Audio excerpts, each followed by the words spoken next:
Hi everyone, welcome to Girls Buzz. We will be having another conversation with Tejasvita Apte. Let's wait for a few minutes and her to join so that we can start with her conversation.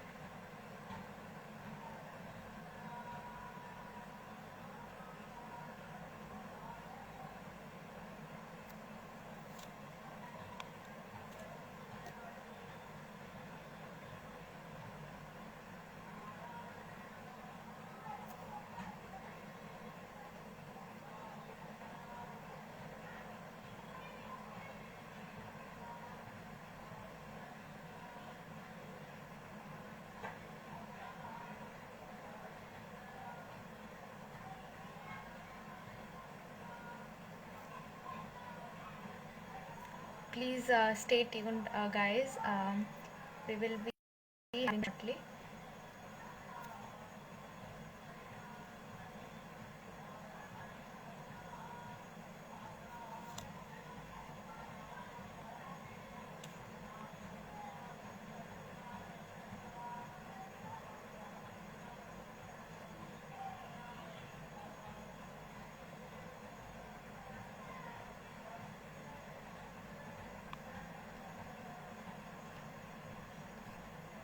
Yes, I can see people are really excited, and yeah, I'm also looking forward to this session. I hope it goes really good.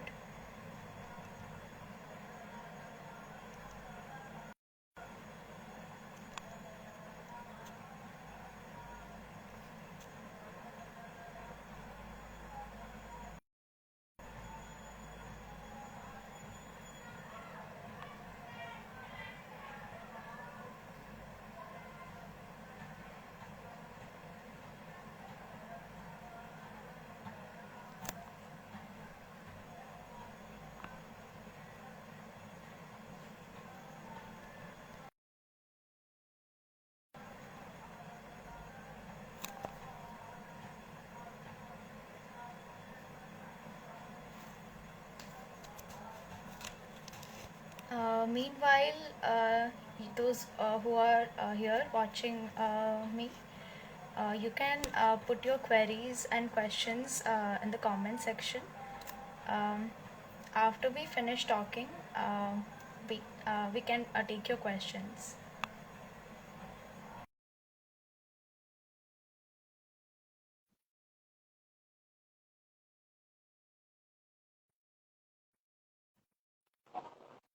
Hi, I'm so Hi, sorry. I think Tejas. yeah, there's some issue going on with the joining. I'm so sorry. Yeah, How are you? I'm fine. Can I know your name? Yeah, I'm Samyati. Hi, Samiti. Nice to talk to you. Hello. Um, All right, just so, shall we start? yeah, we can start very much. Okay. Yeah. So, hello everyone. My name is Samyati. I belong to Girls First, and this is yet another session with Tejasvita Apte. She is and really like inspiring persona with us. And to tell about her, she's an excellent relationship coach and legal and rational consultant. And she has been already in TED Talks. You can go and watch it anytime.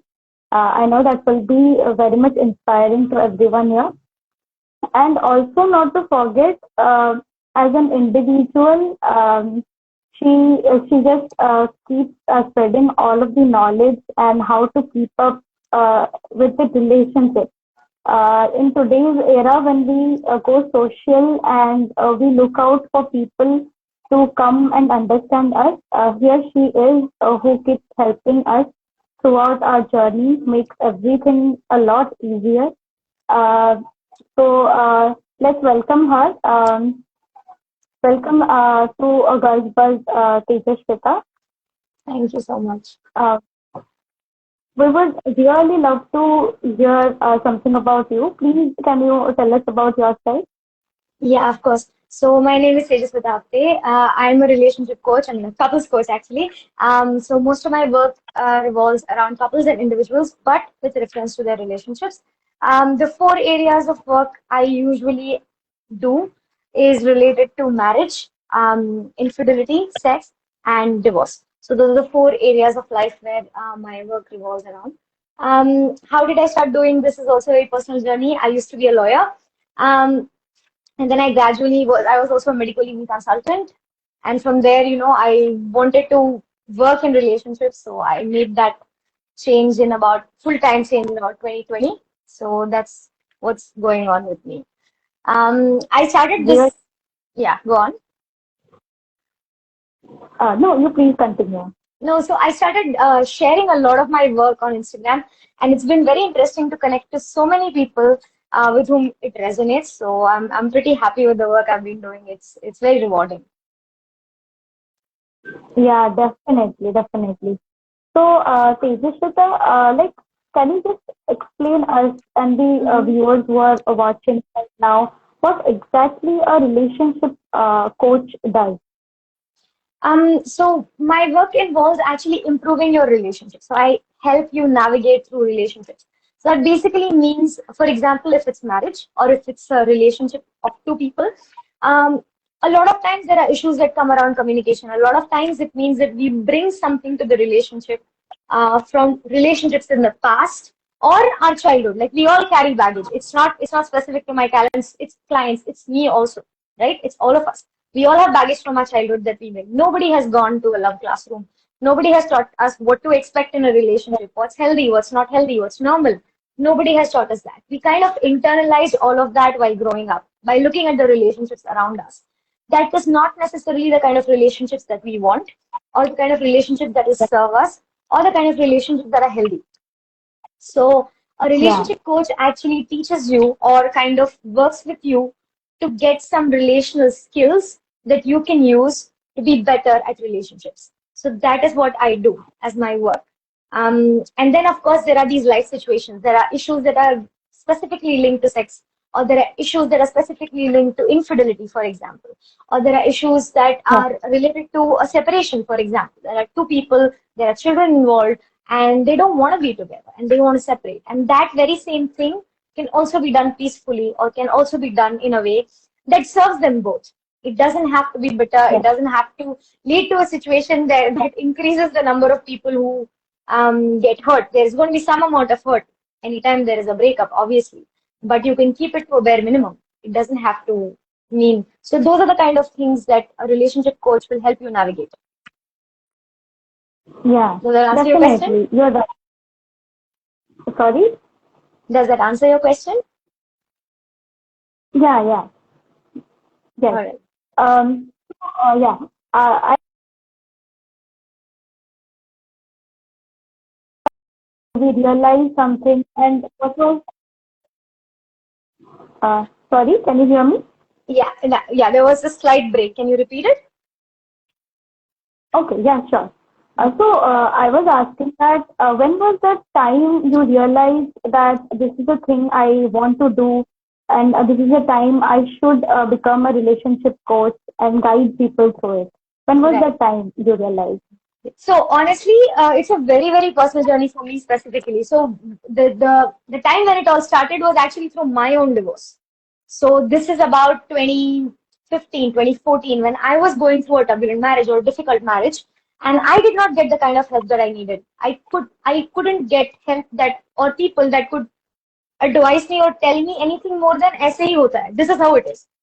Right? And that was absolutely something that I was not okay with. So if this is how it is, then I don't want it. Was my but then I also started learning about it. I also started reading. I also started talking to people, and I started learning about it to understand that no, this is not how it is. This is somebody else's very limited worldview. I don't have to buy that.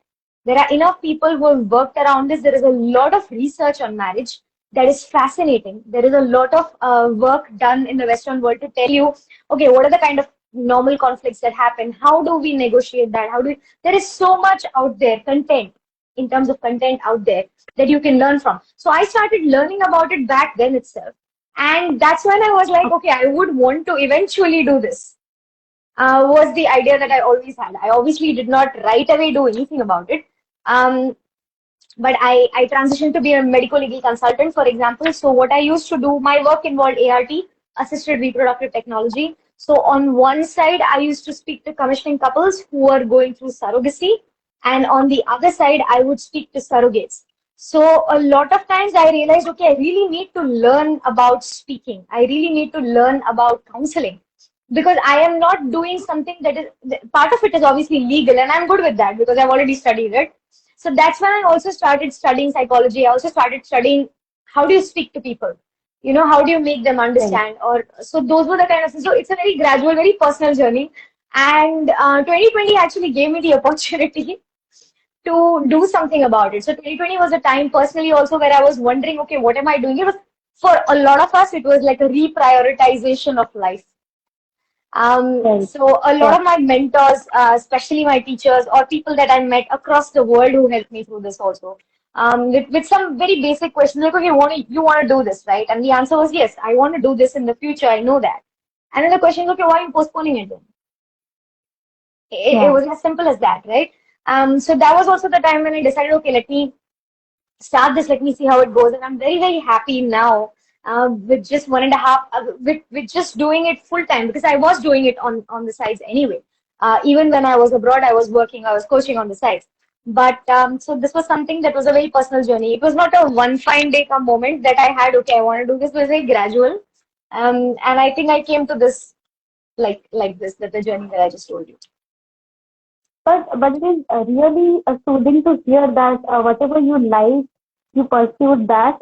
And we all know that being a woman, being a lady, being a girl, Mm-hmm. it is much more difficult when we compare with other the other gender. Mm-hmm. So it's like, yeah. And I really feel glad to have a conversation now with you. This is really a story that would inspire a lot of women out there Mm-hmm. who are listening right now. So, Tejasvita, can you just please give some advice to someone like you who is interested into becoming a relationship coach, become that a guide for Mm-hmm. others? Can you, yeah, for Yeah. their initial stages. One of the things that I would definitely tell you, especially with reference to my work, right? It cannot be something that you just study, right? It cannot be. Right, So what I definitely advise is like experience relationships. Live life, experience relationships, make mistakes, go through the whole negotiation, communication, heartbreaks, everything that is a part of a relationship that you learn from. So experience all that, and it is going to help you. So this is right, not to say that you should go ahead and create a breakup. That's not what I'm trying to say when it doesn't exist. Yeah, what I am trying to say is to just live your life fully. Don't hold back. right, Experience life fully. That is something that I would definitely advise because it will help you. So if not in any other profession, in this profession, surely that is what is going to come. Because your relationship with your own self matters a lot when it comes to coaching or talking to other people. So that is something that I will definitely tell, regardless of the gender, but women more so, yes, because there are challenges, other challenges that we often face. right. And definitely people will agree to this that we need to experience things if we have to give suggestion to others and we want to help others out. Yeah. If we don't experience it ourselves, then we will always fail to help others, even for ourselves also. Mm-hmm. If we don't learn and don't fall and don't know how to rise up from that position, Yeah. then yeah, like absolutely, you're totally correct. So, on a daily basis, you must have been going through a lot of, ups and downs. Like, how do you manage to handle them? Like, what are the challenges specifically? With reference to my work, Challenges are related to how you help people out there and right. how people come to you with a lot of problems and you manage to tackle them out. Yeah. Yeah. So a lot of times, it's it's very clear in my head that it is not my problem. right? So that Yeah. objectivity and that gap is extremely important for me to, in fact, help people to the best of my ability. So that's the first thing. Second thing, a lot of times people presume that I must be hearing a lot of difficult situations. Well, I do hear that, but I also am able to hear what's underneath it. What's underneath it very often is a human longing. Underneath Right. all the complaints that people make is a desire. So I'm able to hear the Right. desire. So the minute you see that, you only come to see that we are all human. It's all, no matter who is in front of me, what they want is extremely human. And what I so the people, for example, who are going to come to a coach or go for therapy or something like that, do want to improve. So these are not the people who should be in jail, for example, right? These are not people who have done extremely something so bad or wrong that amounts to crimes or something. It's not. It's usually things that involve a lot of emotions and a lot of emotional mistakes, maybe a lot of boundary violations because people are not aware. So, which is why it's not as difficult for me personally as much as it is for them, obviously. So the thing that I keep doing in my work is basically listening to the things that are underneath all the superficial things that are being said to me. Obviously, they're important too. So that is something that helps me deal with the problem. Because once you start doing that, you realize we all want pretty much the same thing.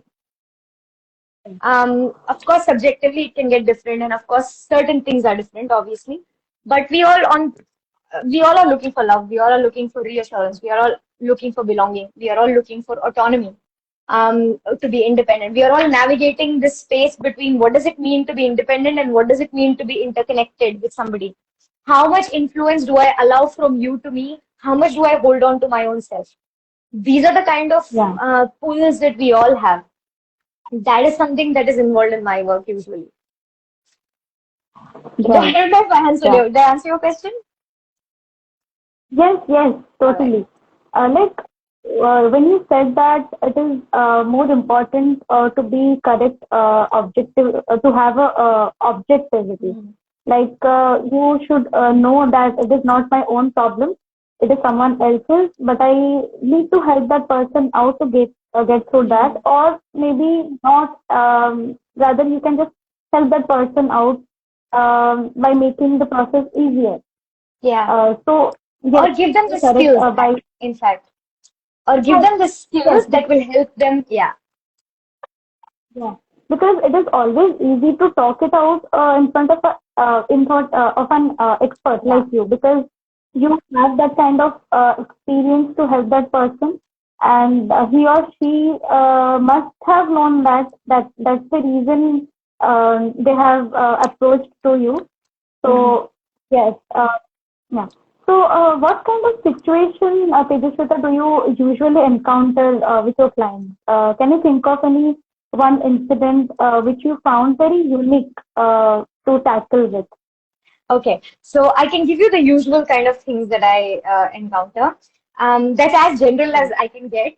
But at the same time, if you ask me about unique things, every story is unique. Once you go into the details, each person is different. Their internal journey is very different. Or internal worldview is very different.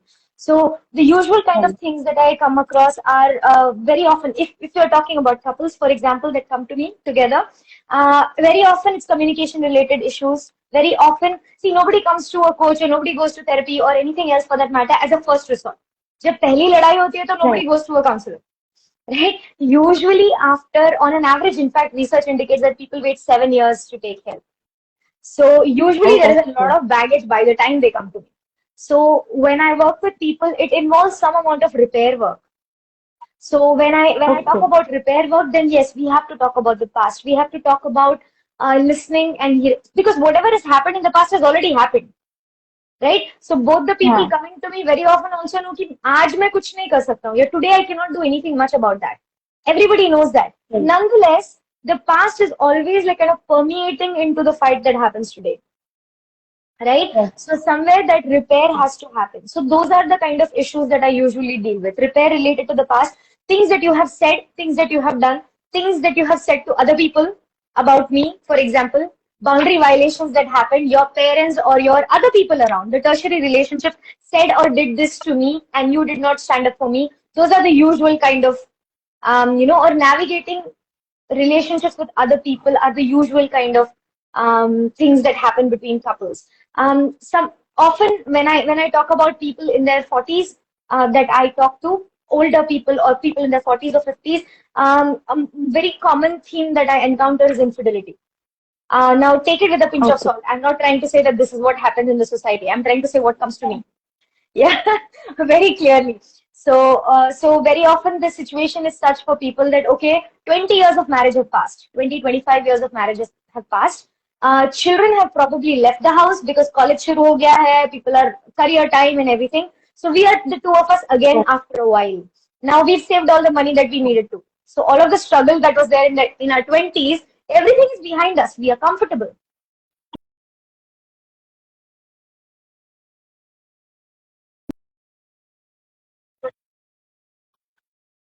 I don't know if I've lost you. Yeah, you're here. Okay, all right. For a moment, the I think screen froze. Anyway, so those are the kind of questions that come up very often. So now, by the time people come to me, again, it's not like there is no love.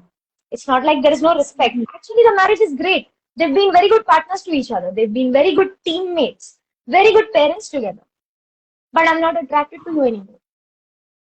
How do I Yeah, still, right. cultivate that desire? How do I still cultivate that desire when there are other things happening, when there's a midlife crisis, when there is age, when there is stress, when there is also the empty nest kind of feeling that you get after everybody's left? Again, we are the two of us after 20 years now, right? So those Right. are the kind of things that, again, they're very different questions from the kind of questions people Yeah. have when they're in their early 30s navigating a marriage. Abhi shadi hui hai, 4-5 saal ho gaye hain. It's very different. So those are usually the kind of issues that I deal with in marriage. Um, After when it comes to separation, it's of course a lot of it has to do with, okay, how do we communicate this to children? How do we still find a way to not be bitter or to not disrespect each other? So that happens in terms of separation. That is the question that usually comes up. Right. Totally. But So, each one is Tejas, unique. yes, Yeah. definitely. I'm very sure. Like there are so many people, and subjectively we vary a lot Yeah. with our behavior, with our opinions, with our thinking process, with our behaving process. Everything varies. True. So I'm really sure that people must have been going through a very different sets of problems that they want to overcome and share. Tejasvita, like on a daily basis, you are going through these kind of queries and questions. Um, you must have felt often helpless that I want to help that person, but I don't have a particular thing like how to help him or her or to overcome that. How do you like exactly keep your spirits up in that situation? Yeah. Look, I I don't make their problems mine, right? So having Oh, that okay. clarity really helps. So I don't feel helpless. If I in fact think Yeah. that I really cannot offer much in this situation, or I don't have the skills that, or I don't have an answer, or not necessarily an answer, I never have an answer. There is no one answer anyway. But if I don't think that there is much that I can give in this situation, I actually honestly communicate that. In which Okay. case, people can actually take help from someone else, either that or realize that there is no way out of this. Right? There is nothing Right. much that can be done. Sometimes the answer is accepting the difference. This is it. We are two people, we like each other or we respect each other, but we're different. That's about it. Absolutely. Yeah. Right. So, do you think it is totally okay to not have a solution or to be stuck, to feel stuck somewhere and you want to get over it? But you also think that I'll take time and I'll get over it through time and I don't need anyone's help. Do you think that is totally okay? You're asking me or you're asking this? I mean, I don't think I understood the question. So just to tell you, in each marriage, statistically, 69% of the problems have no solution. Oh, 69% of the okay. problems cannot be resolved, which basically means then the answer is to not try to solve the problem, but try to make room in the marriage or in the relationship to live with that difference. How do you do that? Right. That will be my work. Not to try and help people solve their problem, but to make them aware that you cannot solve this. You cannot Right. try to change the That other is, person. Yeah. yes. I was actually asking about that thing only. Is it okay to Yeah. not have a solution? Yes, There and I isn't. totally get that. Yeah. Yes, yes, accept those differences. Yeah. Yeah. So, Tejasvita, what does exactly toxic relationship mean? And what do you usually suggest to your clients when they want to recover mentally when they are going through such kind of situation? So I don't know how to look. Let me just give you a basically, I don't know what you mean by toxic relationship because what happens is it's very easy to call it toxic, but the devil is in the details. What does that even mean? Right? So it's Yeah, very easy to kind of, especially when I don't like you, I can very easily call you narcissistic, toxic, all of the new buzzwords that are around on social media that are very easy to pick. That is like one infographic will give you all the information, but it's not that, right, right? Very often, so what I gather when, for example, if somebody tells me this relationship is toxic, I'm going to tell them, okay, tell me more about it. So I can help you right, identify what exactly is the issue. So usually, when people describe to me that the relationship has become toxic, um, I'm not talking about the exceptions, but very often it's a boundary related issue, which basically means that somebody has violated their boundary, or very often they are violating somebody else's boundaries. So those are the kind okay. of issues that, but then again, I don't know because I will ask you more details. I will ask you, what do you mean by toxic? Right? And I'm not talking Yeah, about abusive relationships or I'm not talking about domestic violence because that is not something that I deal with. If that is what is right, come to me, and it's very rare, but that I have encountered that in my work right now, I refer people. I refer people for right, individual therapy because take therapy, work on your own self, and as a couple, we will work later on the issue. But because if there is really aggression or violence involved, then you need help for your own self. So those are the kind right, of things. But other than that, toxic word does not give me much. I really need more to understand, okay, what exactly is the issue. So depending on that, the recovery will, so the recovery depends on that basically, the details of the issue. So for example, if right, your relationship, if you really were involved with a narcissist, or if somebody in your family is a narcissist, yeah, it's very difficult to not be, for that person to not rub off on you a little bit. So the recovery will also right, involve identifying those patterns in your own behavior as well, if at all you are doing it. right. So this is Yeah, just an example. Yeah. So the recovery has two things. A, making you aware of how that would have impacted you on both ways. right, How it would have impacted you to kind of lead you to a place where you have felt uh, down or you have felt depressed, or if there are any other mental health issues that you had because of that. And right. on the other hand, if you are also propagating that behavior through your in your future relationship, that is also something that you have to be aware of.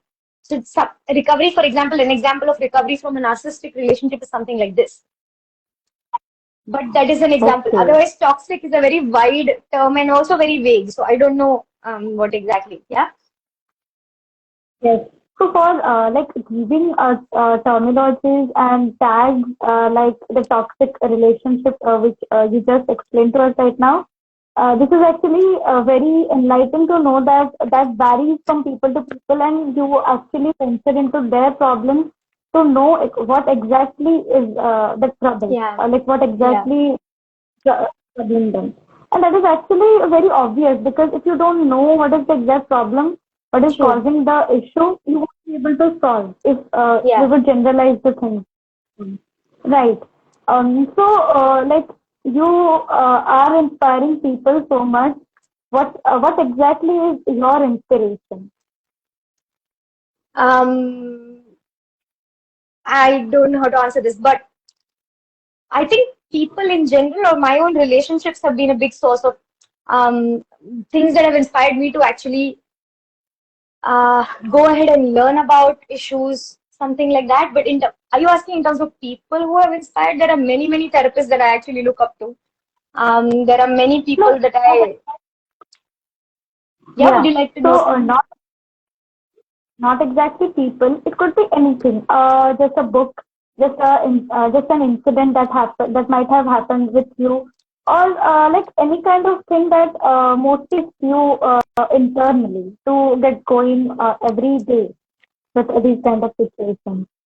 So one of the things that I have learned in my life, right, by just my set of experiences, or um, and that is that when anything wrong happens, when anything bad happens, when you go through something that is difficult, either you can break open, use that opportunity to learn something, because there is something that it is pointing towards that you need to learn, or you can close off, you can go back to authority figures, you can go back to religion, you can go back to something that will tell you, nahi, nahi, aisa hi hota hai, or again, I'm nobody to judge your journey. Yeah. But I do think that the former is a better approach because that improves my self-esteem. Right? Yes. So when I think that I can learn something from this and I learn something from that situation, that gives me the confidence that I can deal with it again. Right? So that Right. has always been my approach towards anything. It doesn't matter what it is, which is also why I'm not very afraid of what happens in life in general. That's because I've worked on those things. I've made my set of mistakes. And now also I look forward to mistakes because I know I'm going to learn something from it. So, and I also know Yes. that they're unavoidable. It's going to happen. If you live Yeah. life, you're going to make mistakes. Totally. Totally agree. But Yes. if you don't own your mistakes, then you don't develop a healthy self-esteem because then you cannot depend on your own self to deal with it. Right. Totally right. Yes. So yeah. Um, yeah. So, Tejasvita, like being a renowned influencer in this field, do you feel women are often more susceptible to be at the receiving end of a so-called toxic relationship? Yes, I mean, world over, we have statistics. You don't need me to tell you that also. Like, we know that. We know, for example, that most victims of domestic violence are women. Most victims of rape are women throughout the world. Does not mean that there can't be men who are victims of this. Obviously, there are in the society. But statistically speaking, yes, women are more likely to be at the receiving end of this. That is actually true, Yes. unfortunately. Okay. Yeah. So, Tejasvita, like you talk about the most tabooed topic. So, what would you like to share to our viewers right now who are watching this? Like, how does this feel to break the bias that have been continuing from so long, to talk about it openly, to communicate properly about these things? Do you So find it really difficult or yeah? I am not sure. It really depends in the sense that, okay, for example, when I talk about infidelity or when I'm talking about sex, it's really not as much of a, I mean, it is a taboo, sure, or even divorce for that matter sometimes can be a taboo. But I also do believe that these things should be spoken about. And I feel lucky to Right. live in times, for example, where I'm not the only one talking at all by any measure. Right? I'm not the only Yeah. one or the only. There are so many people doing such amazing work. So it's always, Right. it feels good to be a part of that. And it also feels, yeah, in my own way, I'm probably breaking stereotypes, but I don't even think it's as much. There are so many people who are doing that as well.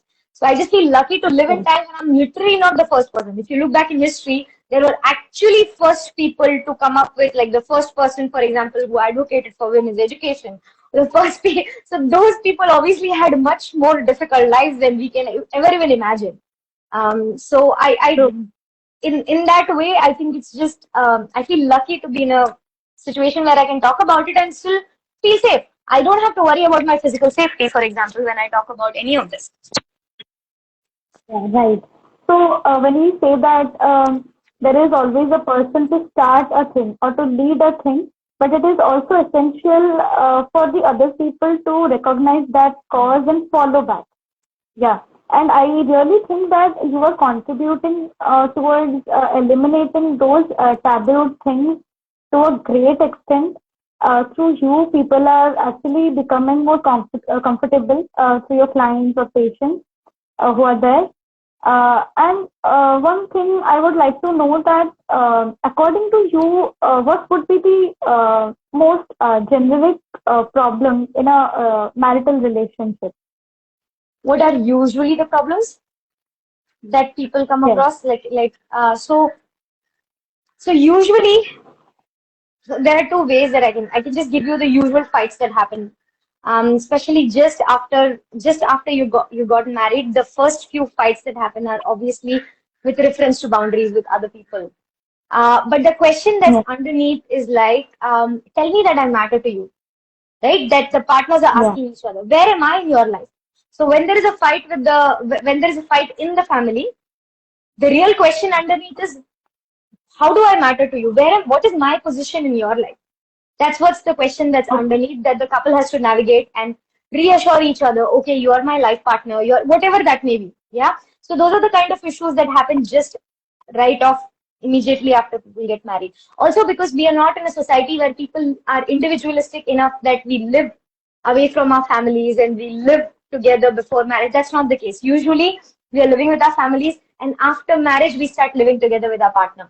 That's also the reason why marriage is a big change.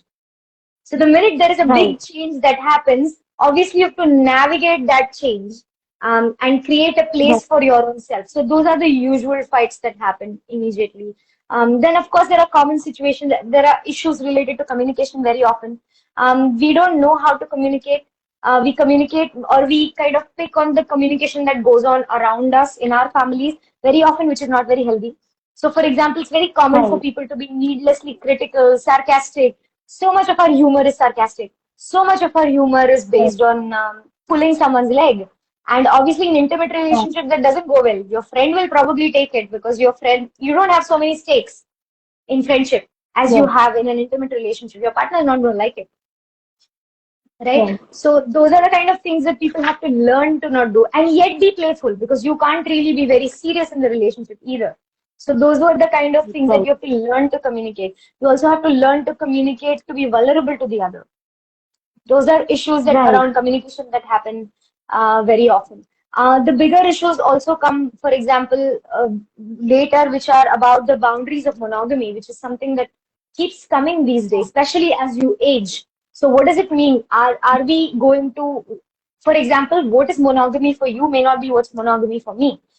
Is it okay to talk to your ex after marriage?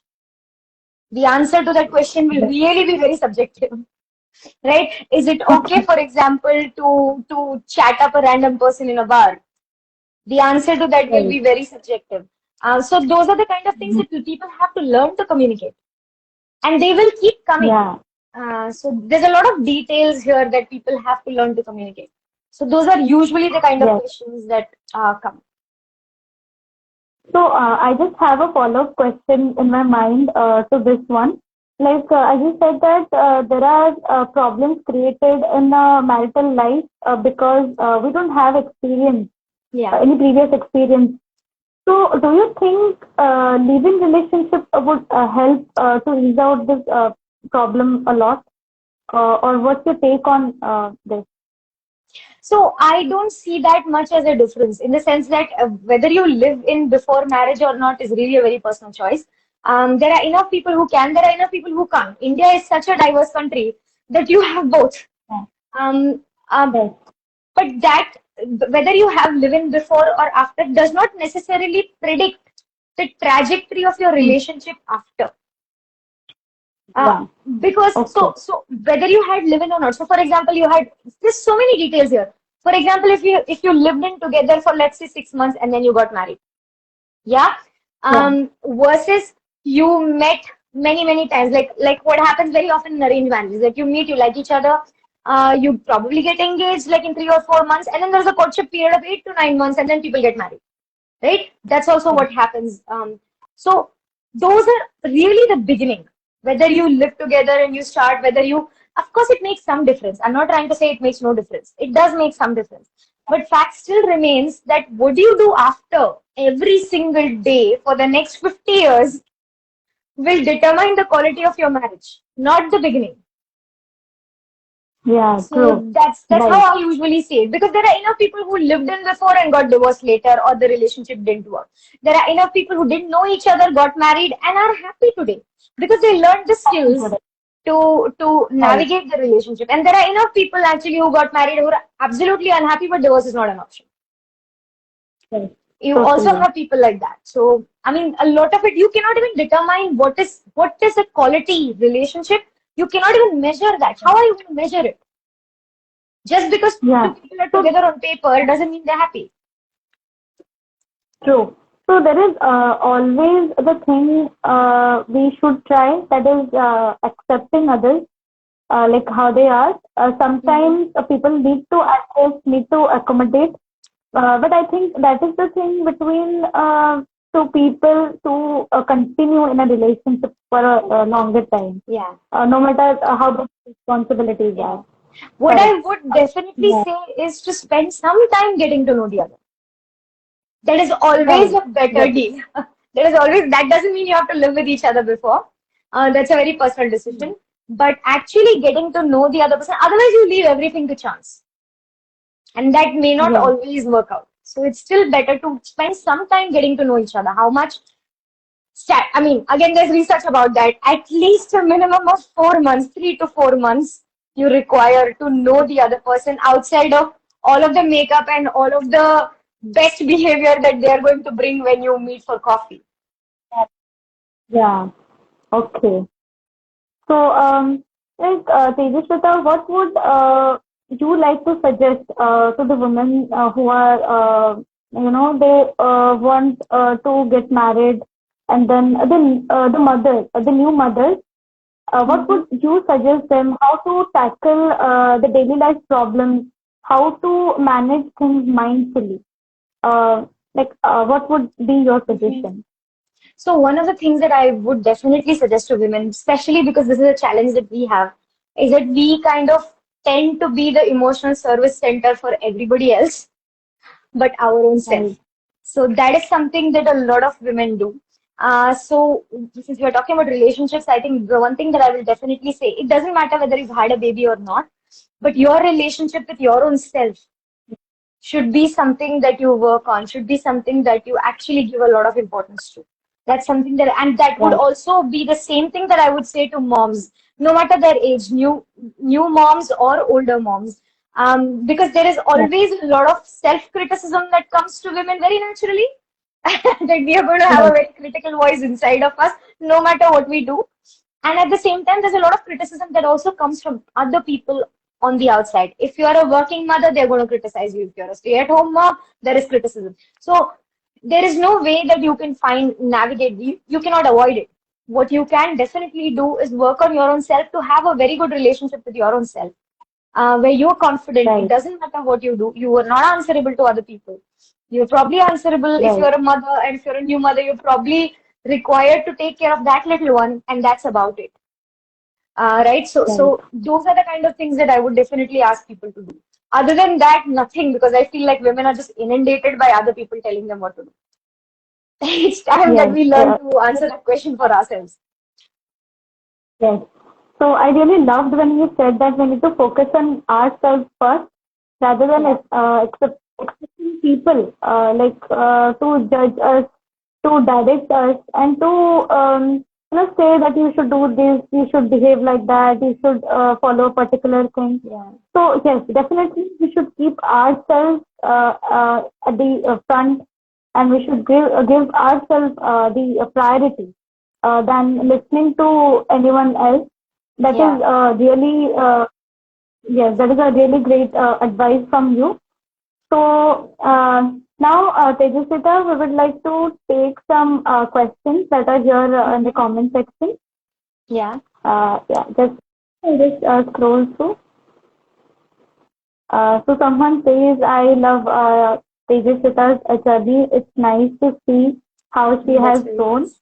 Her thoughts are so wonderful. I love reading them. I also love them. I'm glad. And um, yeah, so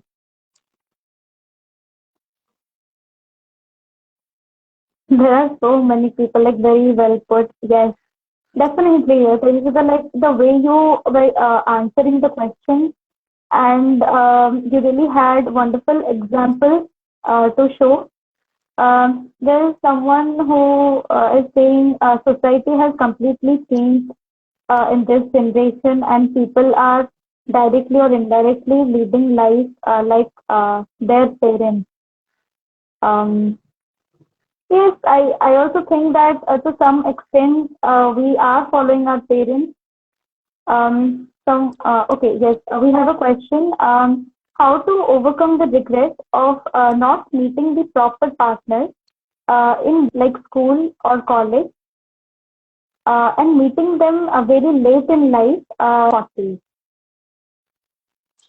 Okay, so the presumption in a question like this is basically that there is someone out there who is right for you. Whereas in Yeah, reality, that is not how it is. Usually, we kind of tend to see it like that. In fact, we tend to see that, love is all about the other person. If you meet the right person, there's a lot, love is a lot about you. Okay, so yeah, instead of trying to focus on finding the right person, it would actually, if you can just turn that around to being the right person, to developing the skills to be with the right person. It doesn't matter then. As long as you find somebody that you actually like, there's some attraction. As long as you find somebody that you can talk to, you kind of connect, you both can actually develop a very good life. There is no reason why not. yeah, But when somebody says something like this, I have a feeling that the present is not good. The reason why we look yeah, at past and try to kind of fantasize about it, or this if this would have happened at that age, because the present is not good. If the present was fantastic, mm, you wouldn't wonder that. So your right, present is not good. Try to improve your present. What can you change about your present?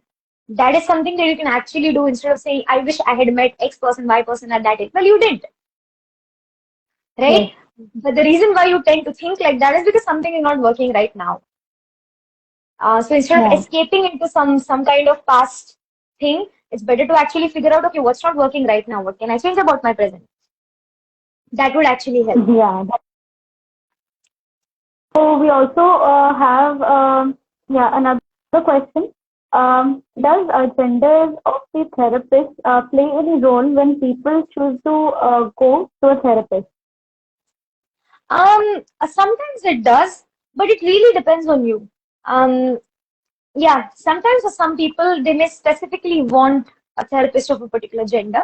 And if that is the situation, I would never discourage you from any of that. You should choose something that you are the most comfortable with. If you are a woman who wants to talk to a woman, if you're a man who wants to talk to a woman, or vice versa, you want a man to understand you better, or you think you just do whatever you think is going to help. But if you want to take help, take help. That is something Right. I'll definitely say. Yes. So exactly, like if you think you need help, then why to wait so longer and Yeah. why to suffocate yourself? I agree totally. So Mhm. Tejasvita, we also have a few more questions. Mhm. How do you identify a toxic relationship? I think you have already answered Yeah, to this as because I we don't know what do you mean by toxic. Yeah. yeah, yeah, it is very subjective. Another question, do you come across problems where only women are expected to adjust and men don't budge in? Um, yes, there are some expectations that, yes, it's true. In fact, in our society, there are some very specific gender related expectations. But that's also true of men, actually. So Right, I wonder sometimes, especially when it comes to these kind of stereotypes, right? Or these kind of rigid gender norms. It's not like men are not like victims of that. They are too. When it comes to having more say or having more freedom, while they may have more of that, internally in their minds, women are much more likely to have relationships that are more emotional. Women are much more likely to have people who are more in touch with their. In fact, women are more likely to be in touch with their emotions than men. So that right. difference is, it's true that that is definitely true. So there are some gender specific issues for sure. Okay. So another question is, how can women be the first to approach and say we need counseling in a relationship? So one of the things that is an issue, especially with couples therapy, very often is that it's one person who wants it much before the other person wants. The other thing that is about basic compatibility or incompatibility between partners is one person's solution to relational problems is counseling, and the other person wants to do a puja. right? So Right. this is a gap that is very difficult to mend because these two kind of thinking are so different. Whereas if this person who wants to do a puja also has a wife who believes in that, they are more likely to solve their problems, right? But True. this Yeah. gap that exists is difficult. What I suggest usually, if your partner is not open to it, is that you start it. Sometimes what happens Right. is the therapist is actually going to give you the skills or talk to you about how to communicate, or maybe finding other ways of letting the other person know. Sometimes maybe you can do something differently that your partner will see and realize and feel like, oh, she's doing something differently. Maybe there is something I am Yeah. missing. Maybe I can also Yeah. learn. So maybe slowly like that you can open the other person up. But it's you can only go up to a limit. In any relationship, you're only 50%. The other 50% is your partner. So Yeah. having said that, yeah, you can probably start, but eventually to actually better the relationship, you do need your partner's help. You alone cannot fix all the relationship problems. Right. So the last question we will be taking. Someone is asking, ma'am, is it okay to adjust in a relationship? Yes, but I what do you think mean by we. that? Okay. Yeah. Right? Yeah. I'll tell you what. Normally, everybody will tell you relationships are all about compromise. And I'll agree. Yeah. But it's half truth. What kind of compromise are we talking about? Right? So sometimes compromise in the sense that, watching your kind of movie instead of the kind of movie that I usually like is a very different kind of adjustment. Then, for example, Yeah. I actually want to work, but I'm not being allowed to work, or I want to be financially independent, I'm not allowed to be financially independent, or I don't want children, but I'm forced to have children, or I want children and I'm forced to not have. These are the kind of compromises that are much, much bigger. So, what I'll ask you is basically sit with yourself and ask yourself the adjustment that you are making, is it really of your core personality? So much so that in the long run, you will never be happy or you will always be True. in an internal conflict, then that kind of adjustment is not what you need to do actually. But smaller Hmm. adjustments, things, see, the compromise should not be such where both of you lose. The compromise Right. actually should be Totally. such where both of you win. So Yeah. let me do this for you as a favor so that you can do something else for me as a favor and both of us are happy. That's how Right. compromise should Yeah. work or adjustment should go. But if you're the only one who's adjusting, for example, or you're the one adjusting on your core beliefs, then it's not healthy for the relationship. It's very likely that you will build resentment over a period of time. True. Right. So, I totally get it when you say that we need to have efforts from both the sides, not only from a single side. Tejasvita, thank you very much for opening up and answering all of the questions so patiently. Girls was really humble to have you for a session.